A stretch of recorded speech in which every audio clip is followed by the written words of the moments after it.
In the previous video, we defined and did some examples involving the dot product. At the outset of that video, I claimed that the dot product had some meaningful application, and that's why we were going to spend time studying it. And so one of the most immediate applications of the dot product involves being able to compute the angles between two vectors, either in the plane, R2, or in 3-space, R3. And so that's what we're going to look at and focus on in this video. Right? So we're going to start with a theorem that will give us a useful formula. So the thing we want to use is that if u and v are non-zero vectors, right, so we can't have zero vectors here, and they can be in either R2 or R3. I don't care. All right, so they can be in the plane or in 3-space. So I have two non-zero vectors, u and v, and they have to have the same initial point. All right, so in other words, these vectors, if we think of them graphically, they are forming an angle. So if u and v are non-zero vectors in the R2, R3 with the same initial point, and theta is the smaller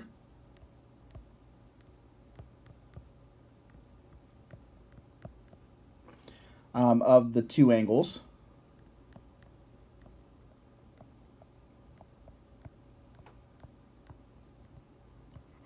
formed by u and v, right, which means that theta is somewhere between 0 and pi in radians. Then the dot product u dot v is equal to the magnitude of u times the magnitude of v times the cosine of angle theta. Okay. And so this formula here will actually help us, if we know u and v, it'll help us find the angle between the two vectors. If I know u and v, I can compute their dot product, I can compute their magnitudes, and that means I can solve this equation for cosine of theta. And because theta is the smaller angle, the one between 0 and pi, we can use the inverse cosine function to find theta. So before we use this formula in an example, we might ask the question, why does it work? Where does this come from? And so I want to give sort of an informal proof of this fact, because it's a good example of using the properties of dot products that we talked about in the previous video to compute something else.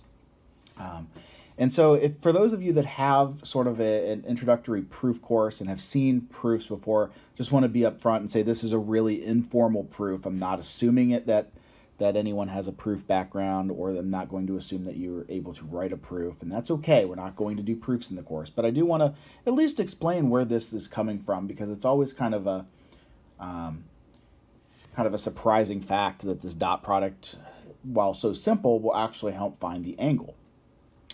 And so to kind of explain why, I need to start with the picture that we have. So I have two vectors u and v with the same initial point. So I'm going to draw this. Maybe u will be this vector here, and maybe v will be this vector here. Okay. Now, if we go through, because this is not a formal proof, I don't want to go through every little detail here, but I'm happy to if anyone is interested in some other setting. But if I take the vector that goes from the terminal point of v to the terminal point of u to form a triangle, this vector is going to be u minus v. Right? And you can see that if you take u and then you compute you draw negative v, and you put negative v at the terminal point of u, and you look at the resulting vector, you'll have something that looks like this. And then we can just shift it to start at the terminal point of v. So these three vectors are related in this particular triangle. And of course, theta is the angle, the smaller angle between u and v, so in this picture it would be this one here. Right?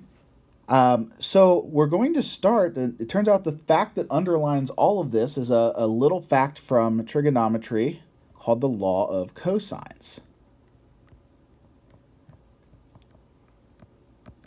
So the law of cosines in the context of this particular problem says that if I want to compute the length of one side of a triangle, so for example, I want to compute the length, in this case, of u minus v, the side on the complete right side of this triangle, that the square of that length is equal to the square of the side u plus the square of the length of side v minus 2 times the length of u times the length of v times cosine of the angle theta. Right? And once you see this, you can probably see why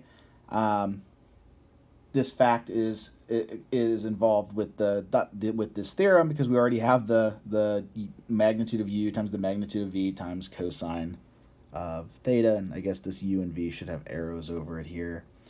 So this is just the law of cosines, and so what you'll notice is if theta were a right angle, if it were pi over 2, then that last term on the right would go away, it would be 0, and we would have the Pythagorean theorem. So this is just a generalization of the Pythagorean theorem. Right? So the law of cosines tells us one way to compute u minus v magnitude squared. However, with dot products, we know another way. So we know that the magnitude of u minus v squared can be written as the dot product of u minus v with itself.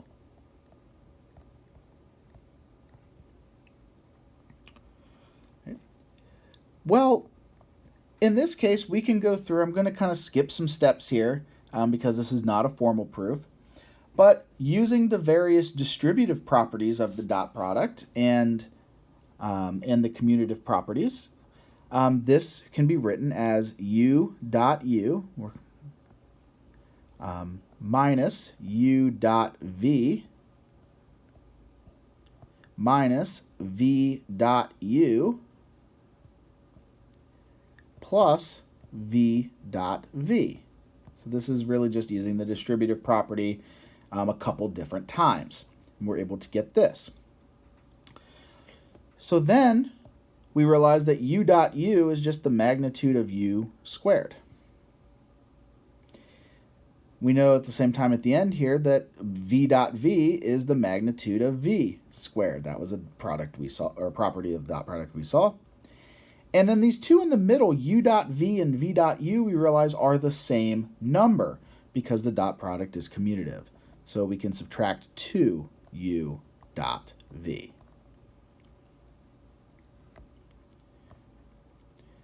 Right? So we've just computed this number, the magnitude, or the square of the magnitude of u minus v. We've computed it two different ways. We computed it once using the law of cosines, and we computed it another way using dot product properties. And so if this number is equal to both of these expressions in blue, the two boxed expressions must be equal. So we have these two expressions being equal to each other, and we can simplify this. So there's a magnitude of u squared on both sides, so we can subtract whatever that number is from both sides. We can do the same thing to the magnitude of v squared. And when we do that, what we're left with is negative 2 times the magnitude of u times the magnitude of v times cosine theta. And that's equal to negative 2 times u dot v. And so then dividing both sides by negative 2 results in what we wanted.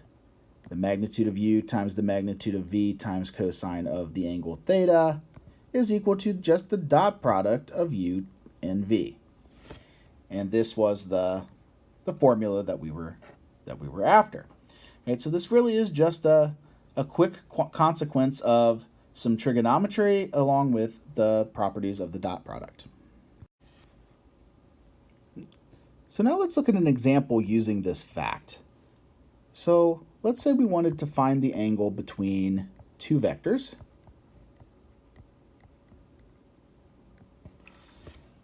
So let's say we wanted to find the angle between u, which is the vector -3, 1, 4,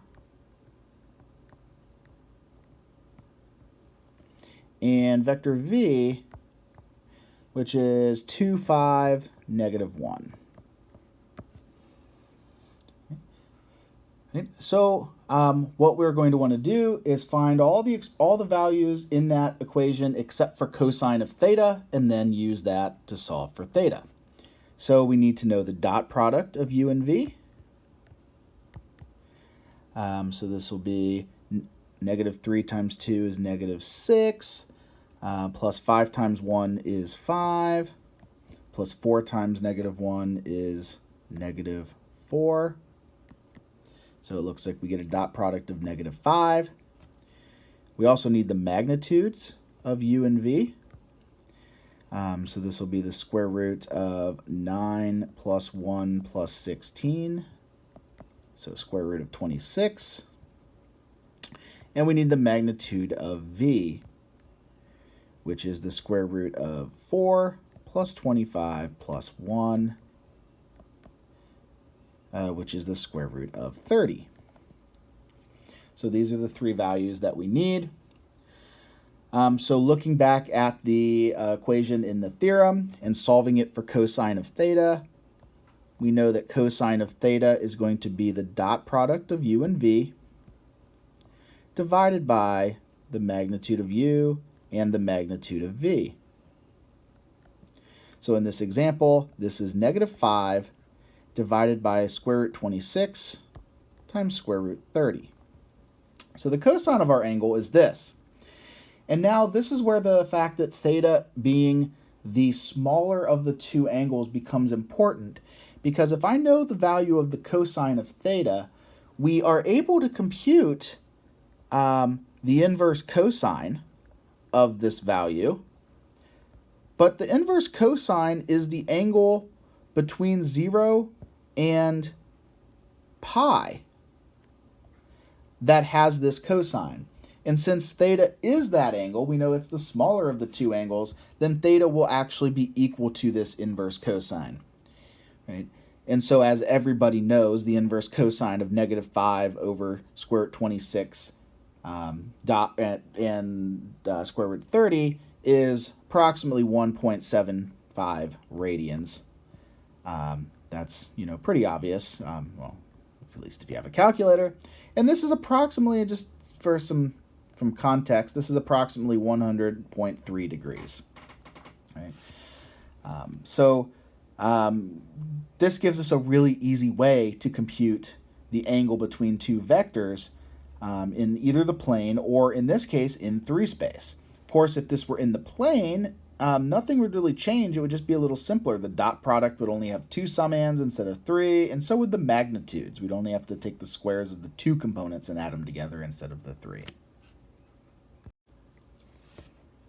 So we've seen that the dot product of 2 vectors can help us find the angle between those 2 vectors. One of the things that we're going to want to do going forward is either to determine if 2 vectors have a right angle between them, or to, if we have a vector, to find another vector that has a right angle, that forms a right angle with the given vector. And so we're actually going to give these kinds of vectors name. We're actually going to give them multiple names, as is the case in a lot of multivariable calculus. So we're going to say that 2 vectors are, and I guess I have to give the vectors names. So 2 vectors u and v are orthogonal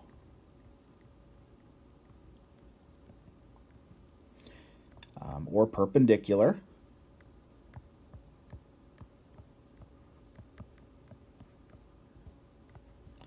or normal. These are all 3 interchangeable words, usually used in different contexts.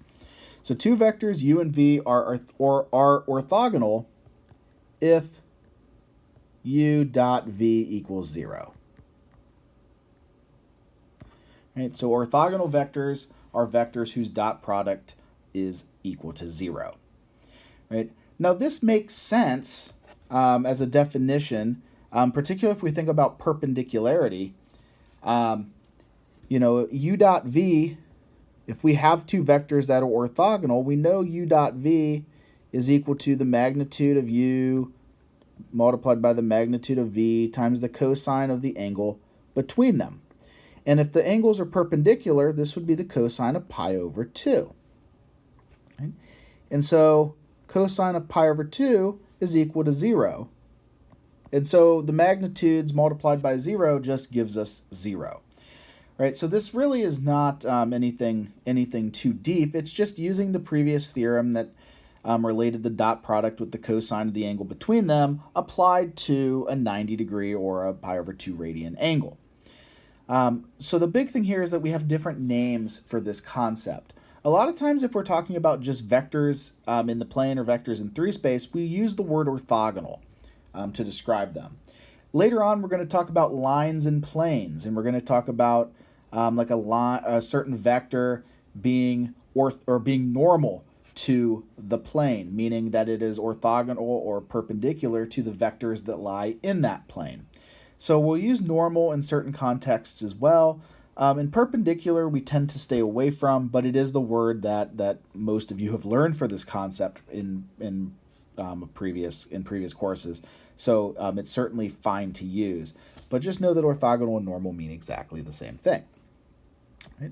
So for a quick example here, let's look at this particular thing. Let's ask this question. So let's ask for which value or values of an unknown constant k are the vectors u. So u is going to be the vector -2, 4, -3. And v will be the vector 1, 2, k. So there's where the k comes in. So for which values of k are these vectors orthogonal?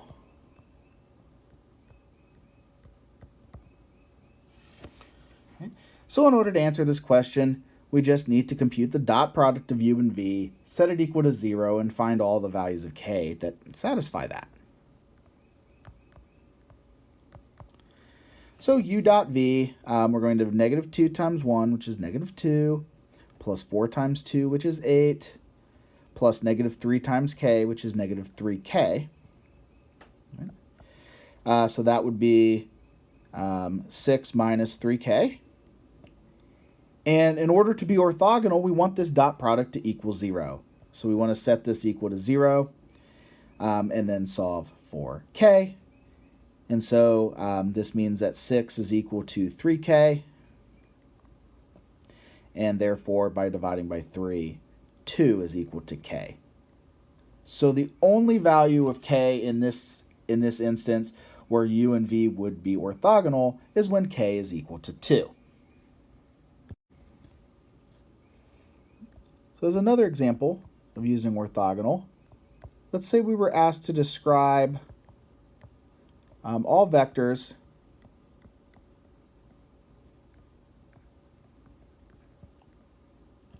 which are orthogonal to the vector j.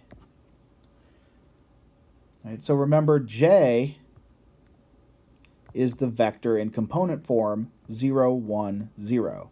Has an x and z component of 0 and a y component of 1. Right? So what we're looking for here is we want to describe all vectors of the form ABC so that when I take the dot product with j, we get 0.